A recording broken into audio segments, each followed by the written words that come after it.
と思ったのですが。何？すごくだらしがない人なのでしょうか。完全にお母さんですよね。Jadi anime ini gue lanjut lagi. Walau gak seramai Kusuria, gue yakin kalian yang kenal gue dari anime Kusuria pasti nonton anime yang akan gue ceritain. Apapun itu, tapi gue gak terlalu berharap juga kesenangan ada pada kalian. Tapi yang terpenting untuk menunggu Kusuria no Tsurugoto Court kedua, kita bahas alur cerita anime ini dulu yuk. Plotnya juga gak kalah berat sama Kusuria loh, jadi enjoy. Dan mari saja kita cus untuk menceritakan Frieren episode ke-4 sampai ke-5. Gua ingatin sekali lagi, anime ini tuh agar kalian paham dengan perasaan Frieren saat ngomong. Dan memang sih di setiap Frieren ngomong kadang gak jelas dan kadang juga Frieren gak paham dengan apa yang dimaksud dari Frieren. Kalau simpel jawaban saat dia berbicara, tapi itu harus dipikirkan, baru bisa kita ngerti. Nah, makanya nanti gua akan campurin field heart dari Frieren ini ya. Pokoknya itu aja sih yang pesan gua. Dan selamat menikmati. Oke, dalam perjalanan kali ini, Frieren dan Friends sudah tiba di kota Gretz, tepatnya di Berdua Tengah. Mungkin udah di sini. Frieren mendapat tawaran untuk membersihkan sampah di tepi pantai yang numpuk, soalnya warga udah jarang ngebersihinnya. Dan juga kalau ini sampah masih numpuk saat tahun baru nanti, akan sayang karena tak bisa menikmati matahari nongol saat fajar yang saat terpantul dengan air laut. Itu sangat indah. Frieren nanti akan diimbali buku sihir Flame. Friends sebenarnya mau kasih tahu, mana ada gitu buku sihir Flame asli. Frieren bilang, shut up and what's up? Niat aku ingin membantu. Friend pun bertanya, apa itu sebuah niat baikmu? Ya jelas, itu karena untuk diriku sendiri. Proses pembersihan pun dilakukan dengan kerjasama yang baik. Walau Frieren selalu kesiangan dan selalu dibangunkan oleh Friend, kerjaan itu pun akhirnya bisa terselesaikan 1 hari sebelum tahun baru tiba. Lega juga karena mereka sempat. Ada waktu juga di mana Friend kayak ngeluh sama Frieren. Frieren sama, ente bangun pagi kesiangan mulu kali ya? Frieren bilang, teman petualangannya juga sebenarnya kesal, terutama Haiter tuh, tapi ditahan-tahan aja dengan mengecipkan lidah, kayak. Tapi Frieren gak paham dengan maksud kayak gitu dan menganggap mereka gak marah sebab kesiangan mulu. Tapi yang jelas guys, Frieren akan dengan tenang menikmati fajar. Neteru, Frieren sama, okite kudasai. Arigatou, Frieren. Himmel ga watashi no koto wakatte nai na.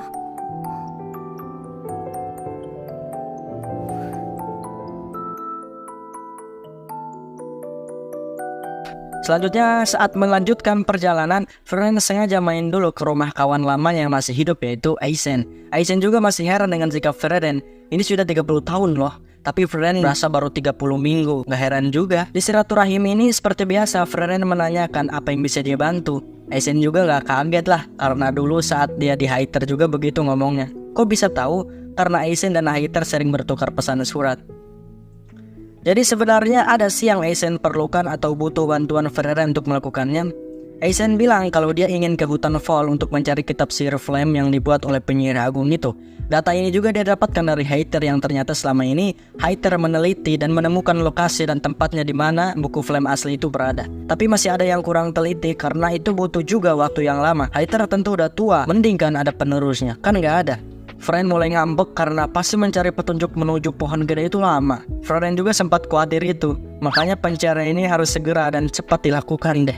Singkat cerita, Frieren berhasil menemukan pohon besar yang sudah jelas tanda-tandanya dan memberitahu tentang pohon pada Frieren dan Aizen. Dan langsung deh tuh mereka menuju ke sono. Sebelum sampai dan masih jalan santai, Frieren sempat menanyakan kepada Aizen kenapa Aizen mau cari kitab sihir Flame itu. Aizen menjawab simpel aja, dia kasihan atau ngenes lah dengan Frieren. Makanya dia dan Haiter saat dulu udah mendiskusikan hal ini sebelumnya. Kalau Frieren kayaknya harus bilang kalau dia ingin lebih mengenal Himmel ke orangnya langsung dah. Makanya kitab sihir Flame itu ada ilmu untuk ke sana.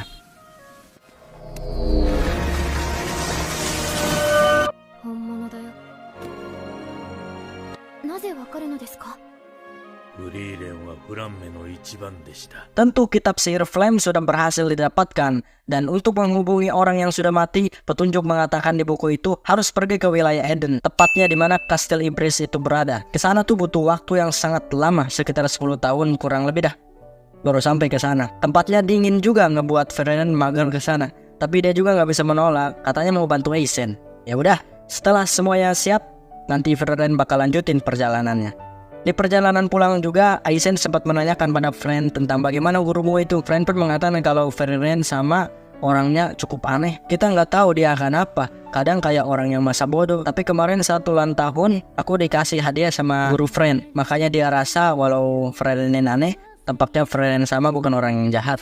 Aizen menambahkan, friend, gurumu itu orang yang baik kok.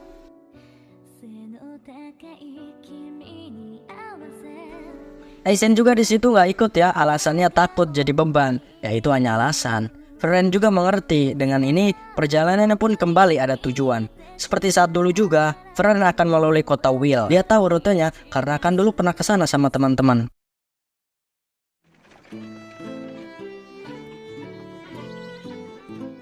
Antara, やめといた方がいいよ。魔物でも出たの？だって話さ、直接聞いてみたらどうだい？ Perjalanan mereka mulai didatangi kendala sebab di celah gunung yang akan dilewati, mereka sepertinya harus menghadapi monster yang bisa genjutsu menjadi arwah orang terdekat dari target. Persis dan sama dengan yang asli, jadi agak nggak bisa bedain. Makanya kalau udah kena, jangan harap bisa kembali, lu akan hilang gitu. Friend sudah mencari info tentang monster yang bisa ilusi dan bilang ke Freyren. Tapi sepertinya Friend lebih tahu deh, dijelaskan malah lebih detail. Soalnya dibalik ilusinya yang dahsyat dan kuat, dia lawan yang gampang dikalahkan kok.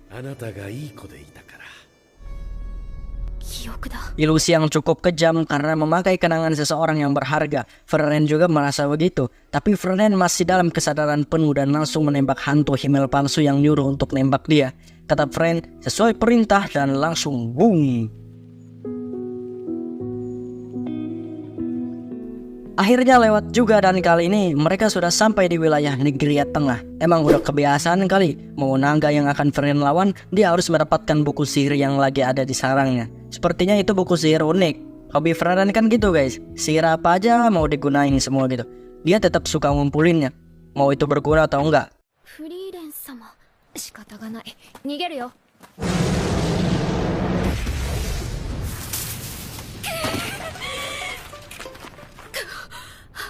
Tepat saat serangan pertama oleh Friend, hasilnya gagal karena kuatnya naga itu, sehingga mungkin harus coba di lain kesempatan. Friend di situ kayaknya udah kapok dengan gangguin naga, dan sepertinya untuk saat ini Friend harus butuh penyerang garis depan. Kebetulan Friend mengingat saat kemarin ngobrol sama Aizen bahwa kalau ada butuh orang yang bisa garis depan di kota Negria tepatnya di Friend berada, jadi kotanya searah guys ya sama tujuan Friend.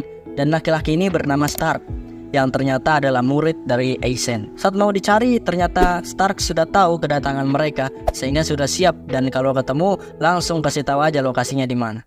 魔物との戦闘経験は？ ゼロだよ！人間が戦っていいような相手じゃねえよ！竜の気まぐれで助かったと思ったら、なぜかその後、超いい人なんだよ！ Ternyata selama ini begitu ya guys ya. Dia sebenarnya saat berhadapan dengan naga itu aslinya mah ketakutan. Saking takutnya saat berhadapan tubuhnya mati rasa dan mematung. Syukurnya naga itu pergi karena memang iseng kali ya. Sehingga warga negeri menganggap kalau Stark adalah pahlawan desa. Dia juga lagi terjebak. Stark mencurahkan semua itu pada Freyren. Freyren sih hanya bisa berharap kalau dari sekarang sampai besok putuskanlah mau ikut atau enggak dengan kami untuk melawan naga itu. Warga juga sangat merasa berjasa karena kebaikannya itu. Freyren agak sedikit kesal di situ. Ih, baik apanya? Dia lebih terlihat seperti pengecut.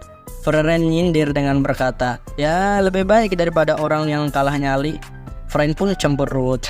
Saat sudah malam hari dan waktunya tidur karena sudah makan malam juga, Friend di situ mendengar suara dentuman. Friend berkata, itu mungkin si Jono. Maksudnya si Star. Samperin aja coba kalau penasaran mah.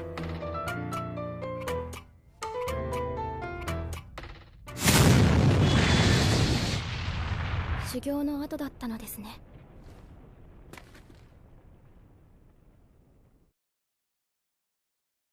Oke, sampai di sini dulu karena sudah selesai episode 4-5-nya. Besok gue gercepin kok lanjutin untuk anime ini. Semoga suka sama humor dan video gue ya. Kalau ada yang kurang bilang aja. Semoga suka dan terhibur. Mungkin segitu aja. Jangan lupa selalu support lagi ya, baru lagi juga. Dan jangan lupa suka komen sebanyak-banyaknya. Kasih request apa lagi nih untuk pembahasan anime apa lagi yang seru dan terfavorit serta terrekomendasi yang ada di dunia ini gitu. Jadi jangan lupa ngopi. Semoga enjoy this video. Semoga suka dan terhibur. Sekian, dadah.